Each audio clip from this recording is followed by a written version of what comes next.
It's always good to reconnect with past clients, and these clients go back almost 10 years ago. David and April Humphrey, it was a journey that started in 2015, and we sit down at their house in Palmia. We recount the story of how we met, the property tour, why they choose the house, why they chose the house that they ended up buying, remodeling, and still live in to this day. And we talk about all kinds of things, their interests, their professions, and what they do here in Cabo. You really gonna like this podcast? Take a listen.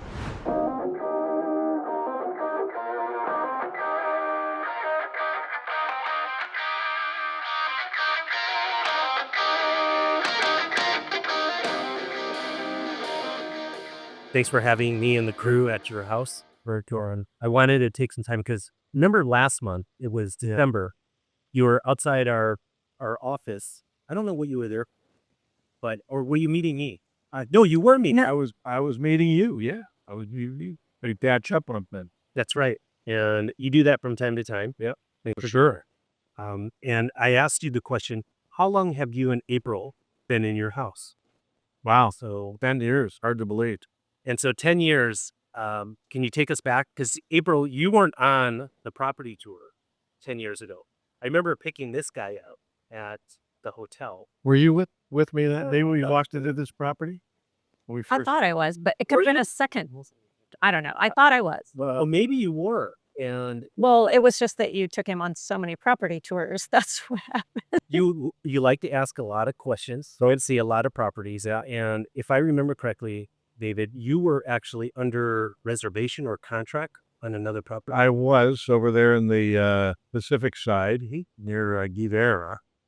And I was sort of, just kind of at that point where I said, I don't know if this deal's going to work the way I want it to work. And so I somehow saw you on a YouTube Right. video on your camera. Yeah. And I thought, this guy's doing a pretty good job, but I give him a few pointers. And I think I called you up and told you that. And then you, in normal form, began talking about you have some interest in real estate down here. I told you the story, and we were thinking about, we're just not so sure about this particular contractor, developer. And then you said to me, when are you leaving? And I said, oh, we're leaving. It's Wednesday. We're leaving on Friday. But he said, you said, what time, man? You were nailing me down good. 4 p.m. He said, what kind of deal are you looking for? I said, a fire sale. Yeah. And you said, well, let me see what I can do. And then he called me back. So I think I got one. Yeah. And it evaporated in 24 hours. Yeah. And then I said, okay. But that was a condo or something, wasn't it? It was a condo over there in San Jose. Do you remember what development? Yeah, Alleganza. Okay. Alleganza. And it was a 3-bedroom, 3-bath penthouse. And so looked like a great deal, but somebody snapped it up within 24 hours. And so you called me back to tell me. Yeah. And I said, oh, okay, I guess easy come, easy go. If nothing else works out, maybe this one in Paula, maybe, who knows, we'll see. And then you said, how about Friday? We go look at some properties. So, well, I'm leaving Friday. 4 o'clock? I said, yeah, I'll get you at 9 o'clock. And you just kept moving. Never accept no. Yeah, he's booked the appointment. Yeah. And we made sure we were packed. We went to Port of Los Cabos. Okay. Yeah. Kind of a modern over there. Cool, very cool modern. And then maybe Campestre, I'm not sure. And then down the corridors. And I realized very quickly, even though you did show me a really nice property over there where they had several homes that were like a ranch style, they were quite beautiful. And then I said, okay, we done? He said, I got one more. I said, where is it at? And you just said, let's drive in and you'll find out. You drove in through that Palmia gate and you brought us straight through this Ocean Altus, took it to the end of the street. And all of a sudden something began to brew inside of me. I mean, I could feel, the juices were moving. And I was starting to lose my memory of the Kafala deal I wasn't happy with anymore. And all of a sudden you open that front door and I saw 9 or 10 foot tall sliders. I could see the Sea of Fortes. I could see this golf club by a few massive tall ceilings. And I knew immediately that I had arrived at my new home. So you knew it very early. early. You didn't know I knew that. No, I didn't. But what I did know is that you were very educated and you were very diligent about getting as much information as possible. Yeah. And it was, boy, it was over 10 years ago because wasn't it right after? It was May of Well, wait, 2015, so over Okay. 10 years ago, or almost. almost 10 years Oh, ago. that's 10 years ago. Yeah. And for those that don't know, September of 2014, that's when Hurricane Odile went. Uh-huh. And wasn't this house in disrepair at the time? It was aged based on disrepair based on ownership, elderly couple that didn't come down very much, weren't taking care of it, and the hurricane had knocked out this one window, and but it needed update. Yeah, it needed. And so for you, it was a great time to buy something that was in a little bit of disrepair. It was an opportunity. Kidding. But And I wasn't afraid of disrepair because we had done a bunch of real estate deals in Seattle and LA and stuff, so we knew what it meant to get something that was run down and make it shine. So I mean, that's, I would say, very rare for our clients to be willing to undertake a project like a Correct. remodel. Yeah. Like, and also, a lot of our newer clients are asking us, Nick, where are your clients coming from? So, to get some context, where are you both from? What were you doing? What are you doing? Like, I think like minds tend to follow each other. So, where are you guys from? We're from Seattle, so that's why we'd be coming. How long have we come to Cabo before we bought here? I said it's probably 1998. Yeah. And so, I mean, for us, it's easy. Just down the coast, pretty much stay on the same time zone. And it was just flexible. And we still have water like Seattle. So it was Yeah. really perfect. We'd been so used to living on the waterfront, like Lake Washington and now the Puget Sound. So when we saw this water, it was amazing. And then I don't know if I had told you this portion of the story that you might recall. You took me down, April and I, down to the beach over there from me, a play up on me. See? Yep. And we were standing there. It was probably a Friday, like I said. There wasn't many people there. And I don't know if you ever saw the movie 10, Bo Derek. That's probably before your time. But he's this young couple, beautiful looking young couple. They were swimming in the water and they came out of the water, came up the beach and went right up to me. I said, "Can I ask you a question?" And they said, "Certainly." They're probably in their mid-30s. I said, "You live here?" They go, "Yeah, we do." I said, "Are you both Mexican or American?" "I'm Mexican. I'm American. And why do you live here?" "Look around." Yeah. And then, so you moved here from like where? Denver? Yeah. Okay.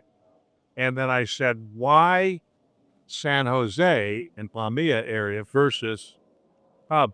Yeah.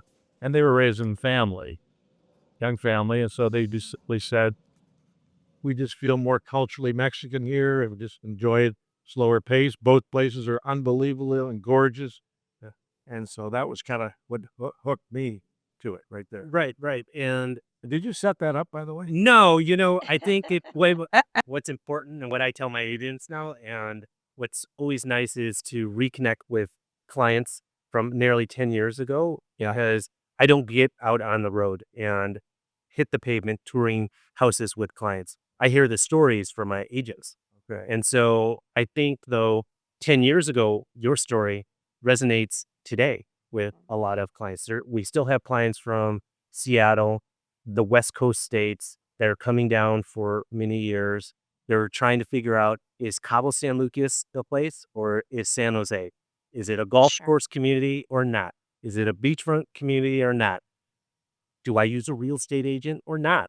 What are the advantages? So, these are the reasons why I do the podcast, why I sit down with clients, new clients, older clients, not because you're older, but because you've been clients of ours for many years. Right. And it's not just on the sales side, but you guys also use our property management services.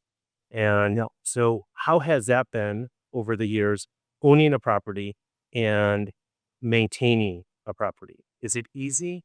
Is it With the right property management specialists where they have, a team, a coordinated, seamless team like you guys do, it makes it so much easier. I mean, anything that comes up, you just handle it on WhatsApp. Yeah. And that's it. And it's not that frequent that it's anything particularly. So that, and then the other thing that had been very advantageous to us and probably helped with our decision was the fact that your partner, your Ronival partner, Rochelle, had all of these contractors that she had great relationships with, and she was able to coordinate. So I could be up in Seattle and have confidence, yet fly down occasionally just to see how things are going, just out of excitement and interest. And that was like, made it no brainer. Yeah. For how often are you using your house in a given year? Months. Months. And always the same months? No, it varies. And sometimes it's a couple, 3 months at a time. Sometimes it's 2 or 3 weeks and, sporadically type of thing. So Has it always been that way since you own the house? Yes. Yeah. And do you see that changing for the next recent or future years, next 3 to 5? Well, family, meaning April's mom, bless her heart, she was 95 and she passed away in March. So that required us Being there a lot more. spend time with mom. And her mom was down here. I know, I remember. Yeah. And she loved it.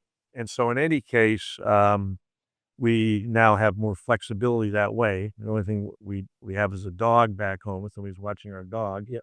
So we're trying to figure out, should we bring our dog down here? Everybody else down here. Everybody has There's dogs. We've got a ours is fairly muscular, bigger. good size What breed?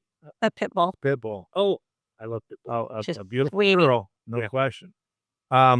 So in any case, so the flexibility of knowing we can come anytime we want to. Every time we come back to the house, it's as if we had never left. In other words, it's not like, oh, what's going to be wrong? And, you have to fix this and fix that. It's not like there's any major things that are happening that kind of worry you because you're gone, because you're in good hands with a really excellent professional management company. Yeah, I think that's important. I think when you consider second, third home purchases, the maintenance and oversight of the property is super important. I mean, simple things like paying your bills. Well, that really helped because neither one of us are fluent in Spanish. Right. So how do you get around? Those are the questions at first. How do you get around? How do you bank? What do you do? It's like, because you don't know. And it's been really easy. And I'd say too, we had this experience, a new person down the street bought a home without a realtor. Yes. Nightmare. Yeah. I mean, I would not, especially in a foreign country. I mean, when you don't speak the language and all the paperwork, and I would never think about doing that. So they learned.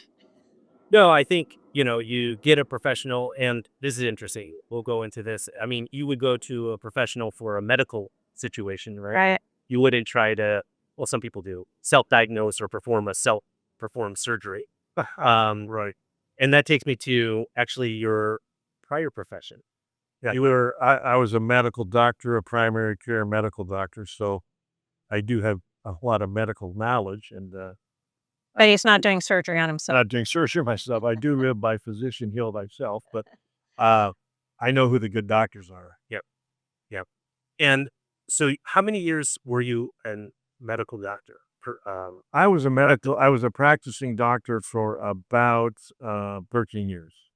And what got you into it and what got you out of it? I got into it because simply my dad was a dentist and I knew I didn't want to do that. And I just figured a profession would be a good thing to do, and medical, a way to help people. So I was attracted to that. And then became a huge practice that was kind of like a demanding mistress, so to speak. Take your wedding ring off, put it on your desk, and put your stethoscope on. So very demanding. And then April and I had many entrepreneurial endeavors going on that gave us the option to transition out of medicine a number of years ago, quite a few years ago. Mm-hmm. And so you went from the medical field into Entrepreneurship, coaching, mentoring, launching businesses. What kind of businesses? Like online digital marketing, the digital economy. How do you get in? Are you a tech person? No, Not at all. I know how to work an iPhone better than most people can work a laptop, though. So you don't have a tech background. You're a medical doctor. Right. You are owning companies in tech and other industries, but not necessarily an expert in it. Right. How do you do that? I surround myself Find other with very experts. capable people that follow my vision. Yeah. And what is your vision? That my vision is empowerment of people to identify how they want to live.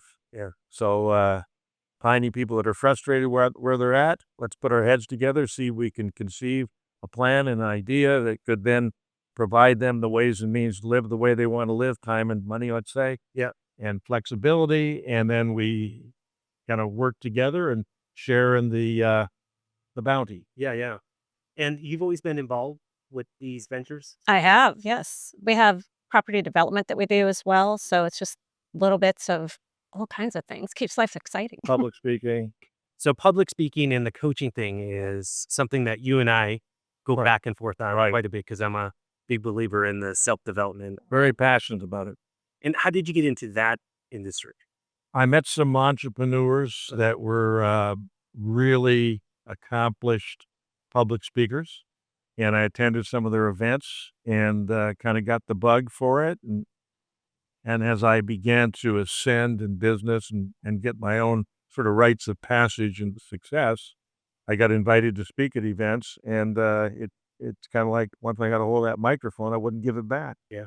And are there names that people would know? Public speakers, people that you, yes? Oh, we've had like people like Charlie Tremendous Jones and Zig Ziglar, and those are names from the past, of course. Right. Yeah, Chris Widener and many different authors. And I think John Maxwell and Victor Hansen was at some of our stuff. So when you say coaching, before I got into the self-development kind of thing about 7 years ago, coaching to me was if you're an athlete, you have a coach. That's all I knew from playing sports. For people that are in any industry, a coach is applicable, right? Yeah, And for sure. why would someone, even top performers, consider a coach? Because they don't know what they don't know. And when they look at the man or the woman in the mirror, they can't really see a clear reflection of the reality of what their limitations are or what their potential. In medicine, we call it, when you have a migraine, a scotoma, where you get a blind spot in your eye. Yeah. It's flashing lights. So most people don't know their blind spots. And it's what you don't know that can really hurt you. That's right. That's right. Let's move on to Cabo. Okay. You, April, were saying that you had been coming for a number of years before buying here. What is it about the destination that keeps getting you guys to come back year after year? Well, I'd say originally, our children were younger, so we tended to stay in Cabo more just because they could get to things easy. And if I was here, that would be a different story. But as they got older, like they love coming here now, more towards San Jose than Cabo. But even back in those days, I mean, I felt safe. I know sometimes we just had someone come here for the first time, and it was their first trip out of the country to begin with. And so she had all these questions, about, I don't speak Spanish. What will I do? How much money do I need to have? Is it okay if I walk on the street? All these type of things. And it's like, it's probably worse in some cities in America. I mean, I really, told her it was safer here than in the downtown of the city that she lived in. but Definitely where I'm from, yeah. in Chicago. And for us, downtown Seattle, I mean, I don't know. I don't go there that often anymore, but we just fell in love. I mean, one, we're foodies. So we could eat at a different restaurant every day. I mean, which we have to be careful not to do that.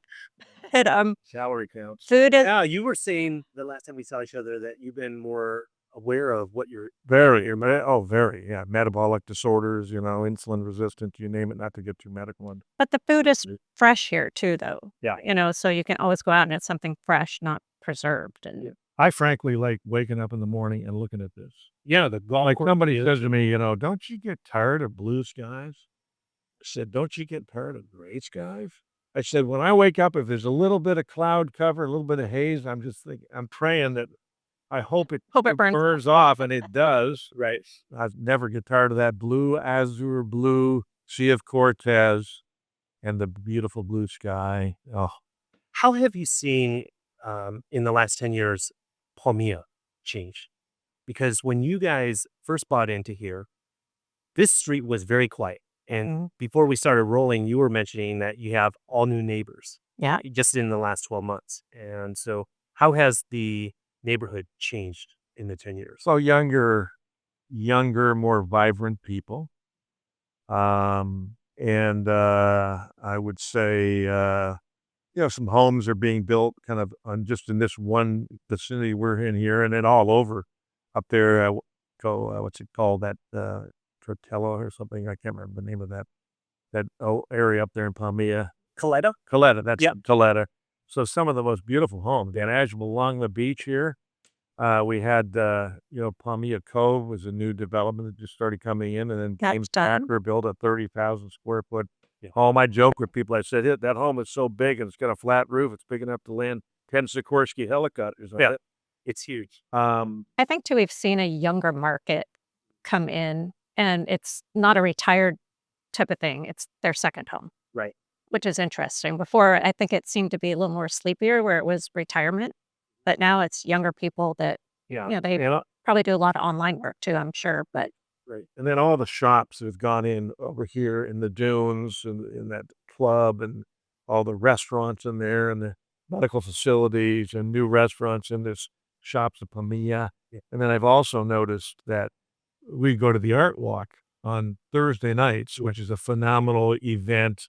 It's culturally Mexican with Mexican locals and expatriates, Americans and Canadians and other travelers from around the world. That's become more vibrant, more people, more interest. It's just, you can tell the world is wanting to flock here. And has that interest in Cabo, like this resurgence or resurgence of interest, has that changed your interest in the area? No, it's just made me feel my investment is one of the wisest investments I've ever made. Investing in my own vacation living down. How much do you think your investment went up in value? How much? Yeah, percentage wise. I would say percentage wise. 10. I'll use the numbers here. I'll do the math. I'll tell you my. Let me get the math going on here. Okay, I would say probably about 500%. Yep, exactly. Yeah, not too bad for No. a second home. Pretty amazing. But you bought right. Yes. Oh yeah, You worked with the right real estate agent. Yeah. That was a key. the right real estate agent worked with the right buyer. Yeah, correct. I mean, I'm not going to mention the conversation you and I had to be offering, but I laid my cards on the table with you, Yeah. and it all worked out great. It's all history. Do you have any advice for people that are considering owning a second home in a foreign country? Most of our clients are American or Canadian, and they're considering owning real estate. Any advice you can give? Well, first of all, I would say that the fideicomiso process is as close to what we have in the States. What do we call that? When you have a deed of trust. Deed of trust. Deed of trust. It's as close to that as you can get. So that has gained the confidence of many wealthy people, and wealthy people know where to put their money. So that's comforting to know that. I would certainly say that you better find yourself an adept team of realtors that really know what they're doing and know many areas around this beautiful Baja, because Palmilla is not the only exquisite place to live. There's many places all the way up to the Pacific and you name it that you could choose that would be more to your liking. So you better find a good professional that can then get you, a good accountant and a good lawyer for anything you need to do for the transactions. Those are vitally important issues. I don't think it was any Okay. different than in the States. The process, it wasn't scary. It's not like you're in another country. What do you do? It was just as Yeah, it easy. just takes a little longer to Yeah. close, I think. Maybe down here, I'm not sure. That's the buying process, so that's good. But the buying process might last 6 months, a year. Then you own it for hopefully many years. Right. What advice can you give to the client that becomes a homeowner.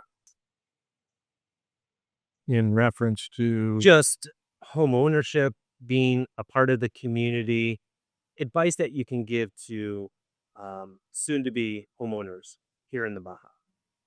For me, I found it, I like getting to know more of the locals. Like we found, I don't know, little tiny mom and pop type of shops where you get to practice your language a bit more. Um, and then actually taking the effort to learn another language, Right. which I'm in the process of. It's a slow process, but I'm getting there.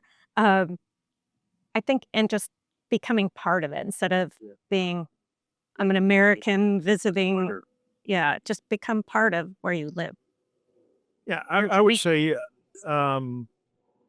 get to know your realtor really well. Get to know who could be of help to you from the perspective of an accountant and a lawyer, and a doctor. There's networks of very adept medical and legal and accounting professionals. To know them, and then get to know your favorite restaurants and find your new friends, and let's go party together. That's what I would say. Well, and you were just saying that here out your back door Mm. is social hour every day. And that's the advantage of being in a great community. You can meet your neighbors Yeah. and because they're coming from not necessarily Seattle, they're coming from And we all keep in parts. touch all through the year, so it's not you just see them here, but and then the crazy thing was a few houses down, a couple bought it, and then lo and behold, they're from exactly the same down the street from where we lived, and I'm friends with her mother-in-law. I mean, it's just like, how Yeah, so is that? yeah, and then then they know closely somebody else that lives really close to me. I mean, it's just small Small world. world. And those clients like yourselves that are still in business, entrepreneurial, there's opportunities, new opportunities that get created by owning a second home in the Baja. Right. You could do events, get-togethers, giveaways. You're networking with neighbors, other tourists Right. at the restaurants, at the grocery store, on the airplane. Yep. And opportunities that you wouldn't necessarily Sure. be. Yeah, we use this as a destination to bring people in that we do business with as a way to entertain, and that's some R&R for them. I just talked to a gentleman walking by yesterday. He's Canadian from Toronto, where I'm from originally, and he's I think he's probably maybe in his late 70s or something like that. He still works as a full-time prosecuting attorney or something of that nature, and he does all of his work remotely from here. In Cabo. Yeah, he does Zoom meetings and everything. I do all of my stuff off my iPhone remotely. That same kind of idea. I don't feel like, oh, I better pop in here or pop in there. I can do it all from right here. It's fantastic Wi-Fi. Well, that's about it. I just wanted a little bit of your time. Thank you for affording your time in Cabo on vacation, relaxing. Thanks for listening to this episode of the Nick Fong Podcast. Make sure you subscribe to the podcast and the YouTube channel at youtube.com/Ronival Real Estate and follow Nick on Instagram at NickFong_Ronival. Ready to find your Baja dream home? Check out the latest property listings at Ronival.com or findmexicohouses.com. Hasta luego.